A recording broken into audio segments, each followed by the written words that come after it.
Kathy had indeed been thinking of making elixir pills, but she didn't feel comfortable mentioning it to Sophie's parents again. Dracon's sudden appearance solved the matter for her. She nodded. "Okay." "Jacob, come along."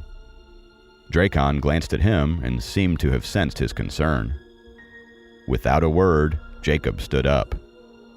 "Dad, I want to go too," Sophie said. Dracon hesitated for a second before nodding. "Okay." It was only 1 hour before the curfew in the dorms, so they wouldn't be able to make it back if they went to make elixir pills. However, Kathy didn't mind. For the past few days, she had been practicing the procedure of making elixir pills that her master had taught her, and she would only get less anxious once she has successfully created the elixir.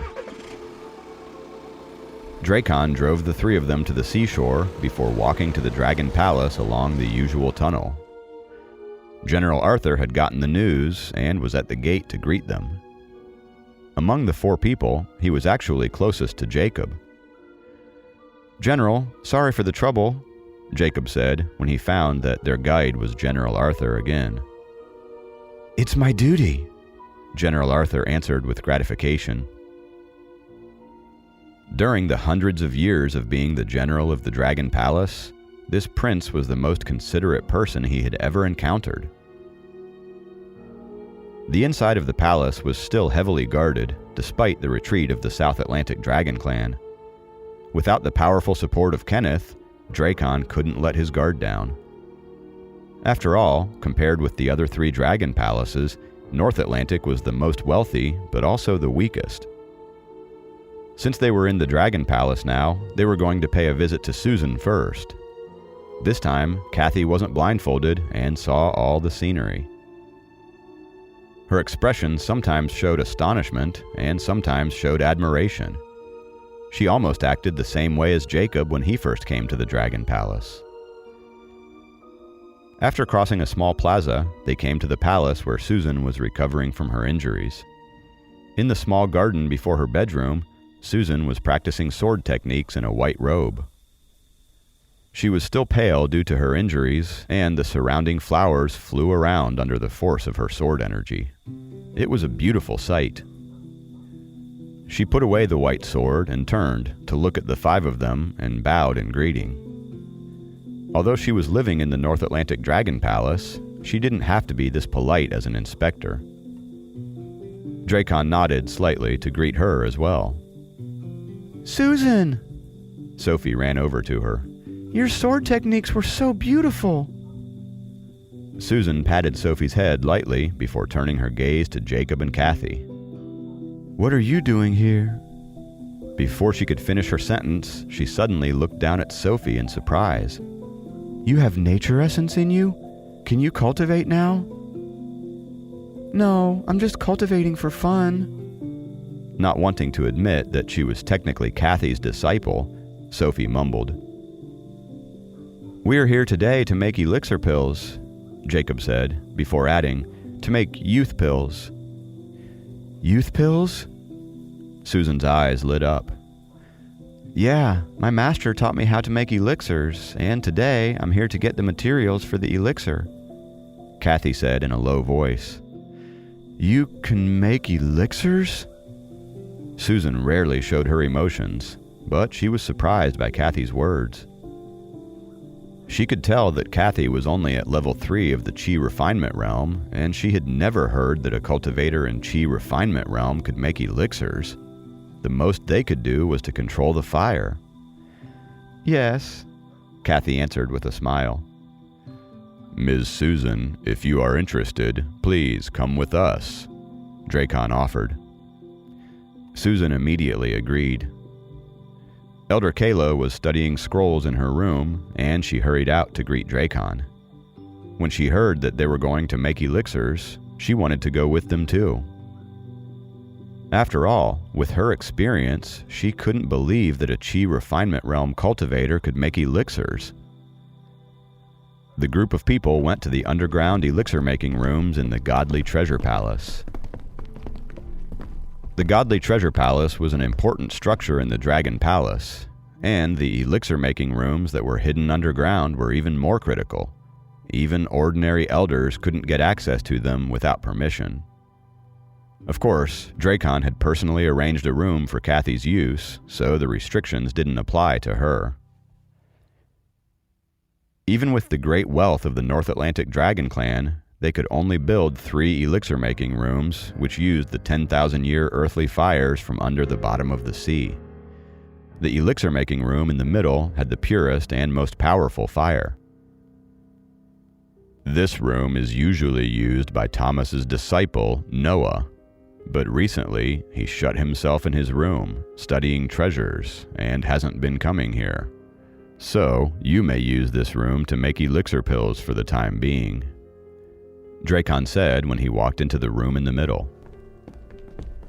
The others followed, and the most curious one was Sophie, who had never been allowed to visit this area of the palace before. She looked around with interest. The moment they entered the room, they were greeted with a surge of hot air. The 10,000-year earthly fire. Susan immediately threw out an energy sphere around Sophie to protect her from the heat. Standing next to Kathy, Dracon was about to put out an energy sphere to protect her when 2 notes jumped out of her body. 1 gold and 1 silver, the 2 notes surrounded Kathy, forcing the hot airwaves back half a meter. The notes emitted waves of energy and jumped up and down mysteriously as if they were alive. The silver and gold blinking lights showcased the powerful protection they offered. Your Majesty, the materials are prepared as instructed by Inspector Susan. General Arthur opened a box and presented it to Dracon and Kathy. Okay. Dracon nodded slightly before backing to one side. Susan was still weak, so she sat down on a wooden chair in the room. Sophie stood by her side, holding onto one of the armrests of the chair so she wouldn't be pushed back by the sudden surges of hot air waves. Jacob also backed up several steps and watched Kathy quietly. Jacob, it's time to let out Snowflake, Kathy said to him abruptly. Oh, I almost forgot. Jacob immediately took Snowflake out of his necklace. He usually let his spirit beast out 3 times a day. For the rest of the time, it would be inside the necklace so that it couldn't cause trouble. The moment Snowflake landed on the ground, it sensed the hot airwaves. With a booming sound, it turned into its snow lion form to block them. With all the materials prepared, Susan was still uncertain. She told Kathy about the herbs in the box. Okay, I got it. Kathy nodded cautiously. Her right hand moved forward, and the golden note hovering in front of her flew forward. The lid of the profound steel furnace, that was as heavy as 1,000 pounds, was instantly lifted. Kathy tossed the herbs in the box into the furnace, one after another. The earthly fire under the furnace had been burning for thousands of years without stopping, and the inside of the furnace was already bright red. The moment the herbs were tossed inside, they turned into essence liquids and merged slowly.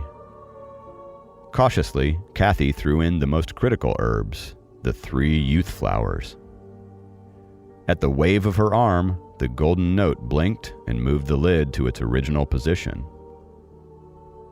Kathy's movement of lifting and closing the furnace lid looked quite smooth, as if she had practiced it hundreds of times.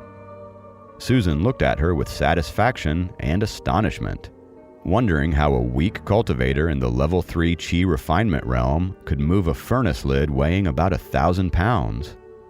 The note Kathy used was indeed powerful. Elder Kayla was also surprised. She had never seen or heard of this method of making elixirs with notes. Elder Kayla believed that Kathy must be the disciple of a great master. In the furnace, the 5 elements in the herbs were instantly turned into essence liquid by the hot earthly fire. However, it was still a mortal fire and couldn't extract the 5 elements purely and merge them into each other. That was why 5-colored mists floated above the furnace. Snowflake, it's your turn. Kathy glanced at Snowflake that was by her side.